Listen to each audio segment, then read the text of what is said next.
Abakunda amakuru muraho, waruziko abanyarwanda bavuye mu mashyamba ya Congo bahabwa amadolari hafi 200 yo gutangiza ubuzima, ibihumbi bigera kuri 400. Ariko muri iyi nkuru ndaza no kubabwira niyi ko mu gihe impunzi zirenga 300 nubwo ziri gutahuka, amahoro ngo yaba agiye kugaruka muri Congo, kubera ko Rwanda na Congo turi kurebana neza, atari neza nkuko ubyumva, ahubwo bitanga icyizere. Ese bimeze bite? Tugiye kubirebera hamwe. Impunzi ziri guhabwa amadolari 200 yo gutangiza ubuzima. Nawe uti nyamara njyewe ndakenye, utarambwira kuri kwifuza guhinduka impunzi, dore uko bimeze.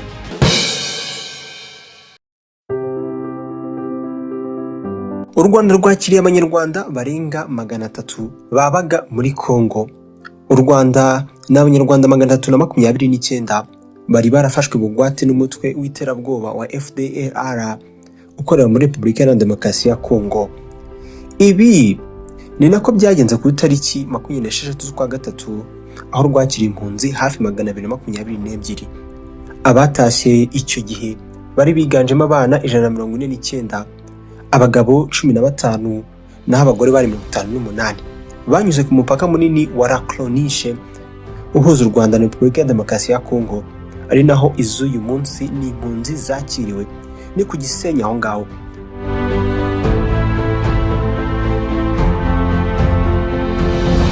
Ubundi iyo impunzi zitashye aba ari inkuru nziza ku Rwanda, niko twavuga, kubera ko hari ibintu byinshi bikorwa. Ibaze kuguha amafaranga bataha icyo gihe hari mu kwa gatatu tariki 26 umwaka n'uyu nguyu 2026.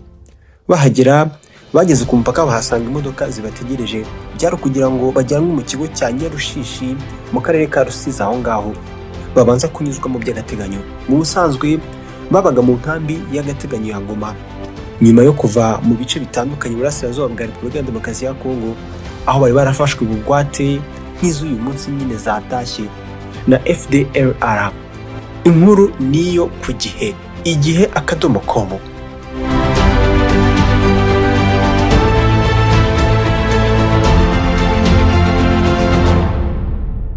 Umuyobozi w'akarere ka Rubavu wungirije ushinzwe iterambere ry'ubukungu, Nzabonimpa Deogratias, mbere yo kubamenyesha ikiruta ibindi kiba kibategereje icyo gihe, yamanje kubibutsa ko ari imbaraga z'igihugu kandi igihugu cyari cyarabuze, ndetse ko bagomba kugira uruhare mu iterambere ryacyo. Mvugira uti u Rwanda n'umubyeyi. Yaragize ati, igihugu cyishimiye kubakira kuko kibakunda, mushyire hamwe mwiyubakire u Rwanda, mugire urukundo, muhamagare bagenzi bacu basigaye hariya badafite igihugu, mubibutse ko iterambere ryacyo rizagirwamo uruhare nabo. Umuyobozi w'akarere wungirije ka Rubavu ati, ntimuzabone ibyiza ngo mubyihererane, musubize abana ku ishuri, bavurwe, mukore mutere imbere, kuko nibyo igihugu kibifuriza. Abazakenera gusubirayo bagiye guhaha cyangwa se ikindi ntibahejwe, ariko bazagende byemewe n'amategeko. Yanaboneye icyo gihe kubibutsa ko umutima wabo ukwiriye kuba mu Rwanda, ndetse ko bazafashwa mu gusubira mu buzima busanzwe. Dore icyakozwe kugira wumve uburyo izi mpunzi gutahuka biba ari inkuru nziza ku Rwanda. Wabirebera mu byo bahabwa. Ibyo bahabwa birimo amafaranga y'ibanze yo kubafasha gutangira ubuzima, aho watahutse arengeje imyaka 18 ahabwa amadolari 148, hafi ibihumbi 263 by'amafaranga y'u Rwanda n'amafaranga 200. Niba uyu munsi batarayongereye ahubwo, kuko icyo gihe niko byari bihagaze. Igihe uri munsi y'imyaka 18, icyo gihe uhabwa amadolari 113, ubwo ni umwana muto, ndetse buri wese akagenerwa n'ibyo kurya by'ibanze bifite agaciro k'ibihumbi 45.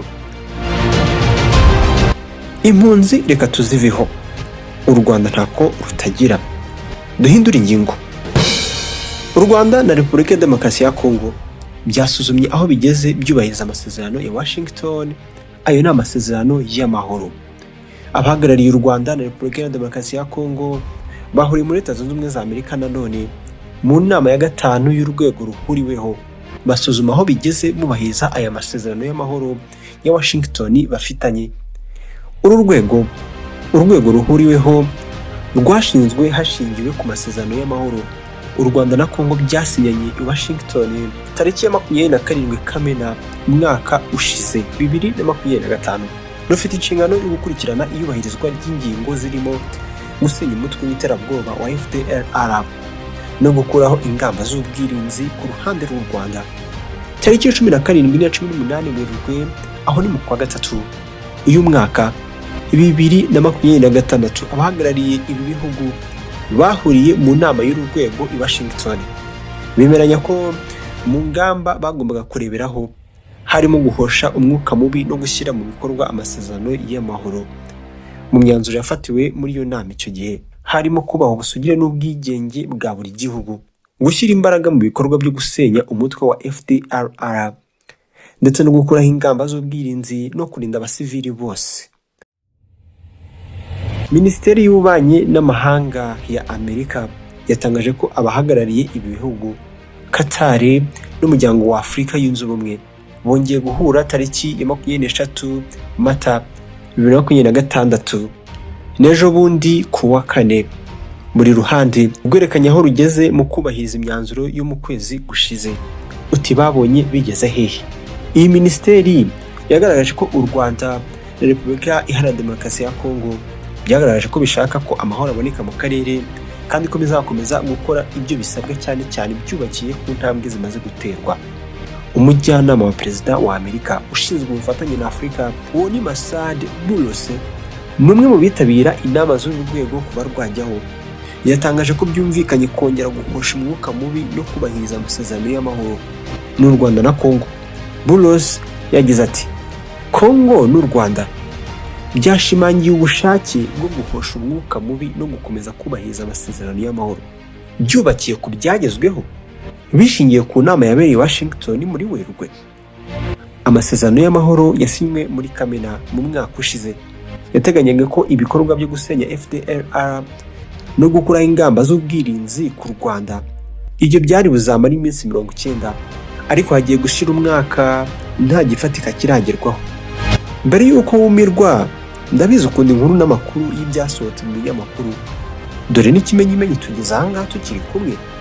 Kugira ujye ubona izindi nkuru zacu rero ukanda like kuri iki kiganiro, kuri iyi nkuru ukore subscribe kuri channel yawe, niwe uzajya ubona ibindi biganiro byacu rusange tubagezaho. Ibiganiro bigisha buri munsi kubera ko turi abambere mu kugezaho ibyasohotse mu binyamakuru.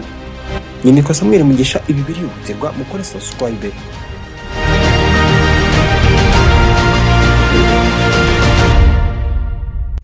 Naho ibya Congo byo ndibuka hari ku tariki ya 29 Werurwe igisirikare cya Congo gitangaza ko kigiye gutangira kugaba ibitero kuri FDLR bigamije kuyisenya. Leta y'u Rwanda turabyina icyo gihe turishima hari, nyamara ntibyatinze leta nanone y'u Rwanda igaragaza ko uyu mutwe ukomeje kwidegembya no guhabwa ubufasha ahubwo n'iyi leta ya Congo. Usibye amagambo make yongewemo yo kuryoshya inkuru zose wazisanga ku rubuga igihe.com. igihe.com. Mugire ibihe byiza. Inkuru zacu zo nakagaruka. Wifuza kumpa ibitekerezo ku nsanganyamatsiko nagukoraho mu buryo bw'ibanga, nomero ya WhatsApp ni 078 256 email yacu ni montagnetele@gmail.com. Mutwandikira aho ngaho ntabwo dutinda kubasubiza. Nshuti bakunzi bacu, turishimye ko mwakurikiye Télé Montagne Rwandeze, inkuru yacu natuyisoreje. Iyi nkuru wayikunze manuka munsi y'video wandika ijambo rigira riti duhereza ibindi aho ni muri comment hasi, natwe turashyiramo agatege turushaho kubahereza ibiganiro n'inkuru nziza zigezweho kandi buri munsi. Ku cyaro cyanyu ahagana iburyo hari ibindi biganiro birenga 500 byabafasha kunguka ubumenyi. Ni mu birebe naho ubutaha.